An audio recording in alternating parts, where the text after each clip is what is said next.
नमस्कार। इस वक्त एक बड़ी खबर आ रही है और खबर आप देख रहे हैं मुकुल रॉय से जुड़ी हुई है। मुकुल रॉय का अभी परिचय क्या है, उनके बायो में क्या लिखा हुआ है? National vice president of Bharatiya Janata party, former union railway minister, government of India, ये उनका बायो है। लेकिन दावा ये किया जा रहा है कि चंद घंटे में उनका ये बायो बदल जाने वाला है। और अभी देखिए मुकुल रॉय एक मास्क लगाकर, उनकी एक तस्वीर है उनके प्रोफाइल में। मास्क है भगवा रंग का, भगवा मतलब बीजेपी। आप उनके अगर कवर पेज को देखेंगे तो यहाँ बीजेपी का सिंबल यानी कमल फूल का निशान वो भी मौजूद है और बाकायदा उन्होंने बीजेपी के जो स्लोगन्स हैं वो लगाए हैं। लेकिन अब मुकुल रॉय का ये बायो क्यों बदलने वाला है, इसे समझिए। खबर ये आ रही है कि कुछ ही घंटों बाद मुकुल रॉय बीजेपी छोड़कर वापस टीएमसी में चले जाएंगे। वो टीएमसी के सांसद रह चुके हैं, टीएमसी की तरफ से ही वो फॉर्मर रेलवे मिनिस्टर बने थे।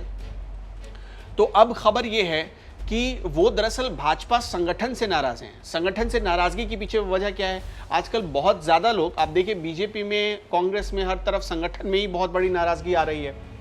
नाराजगी ये है कि मुकुल रॉय की पत्नी की तबीयत खराब हो गई, उनकी हालत गंभीर थी, वो अस्पताल में भर्ती थी। बीजेपी का नेता कार्यकर्ता कोई भी उनकी हालचाल लेने नहीं गया।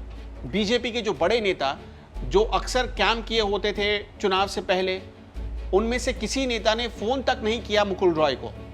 सबसे पहले अभिषेक बनर्जी, जो कि ममता बनर्जी के भतीजे हैं, मुकुल रॉय से मिलने पहुंच गए। कहा जाता है कि अब सोचिए कि अस्पताल में आप किसी से मिलने जाएंगे तो 10 मिनट, 15 मिनट, आधा घंटा, 1 घंटा, 3 घंटे तक अभिषेक बनर्जी और मुकुल रॉय की मुलाकात चली। और 3 घंटे जब किसी हॉस्पिटल में या हॉस्पिटल की किसी लॉबी में मुलाकात होती है तो ये कोई आम मुलाकात तो हो नहीं सकती है, जाहिर सी बात है। अब अभिषेक बनर्जी ने जैसे ही मुलाकात कर लिया और उसके बाद जब वो वापस लौटे, उसके कुछ ही घंटे बाद दिलीप घोष पहुंचे मुकुल रॉय की पत्नी का हालचाल लेने के लिए। उससे पहले कोई नेता नहीं गया, लेकिन जैसे ही अभिषेक बनर्जी से मुलाकात हुई, फौरन दिलीप घोष पहुंचे, फिर बंगाल बीजेपी के बाकी नेता पहुंचने लगे। उसके कुछ घंटे बाद प्रधानमंत्री नरेंद्र मोदी ने उन्हें फ़ोन कर दिया, उन्होंने भी हालचाल लिया। लेकिन मुकुल रॉय के मन में कहीं ना कहीं या मन के किसी कोने में ये बात घर कर गई कि शायद बीजेपी को चुनाव तक ही उनकी फिक्र थी। दूसरी जो सबसे बड़ी वजह बताई जा रही है वो है शुवेंदु अधिकारी। मुकुल रॉय टीएमसी में भी एक बहुत सीनियर लीडर थे और शुवेंदु अधिकारी से बड़ा कद था उनका टीएमसी में भी। ममता बनर्जी के राइट हैंड कभी कहे जाते थे, रणनीतिकार माने जाते थे। और ये भी दावा किया जा रहा है कि ऑपरेशन लोटस जब शुरू हुआ चुनाव से पहले, ऑपरेशन लोटस का मतलब ये था कि दूसरे दलों को और खास तौर पर टीएमसी से लोगों को तोड़ा गया और बीजेपी में शामिल किया गया। ऑपरेशन लोटस जब शुरू हुआ तब मुकुल रॉय उसके प्रमुख सूत्रधार में से एक थे। प्रमुख सूत्रधार आप कह सकते हैं, यानी सारा जो दिमाग था वो इन्हीं का था। और बाद में शुवेंदु अधिकारी आए उसमें एक किरदार बनकर। लेकिन मुकुल रॉय को वो वैल्यू नहीं मिला जो शुवेंदु अधिकारी को बहुत कम वक्त में मिलने लगा।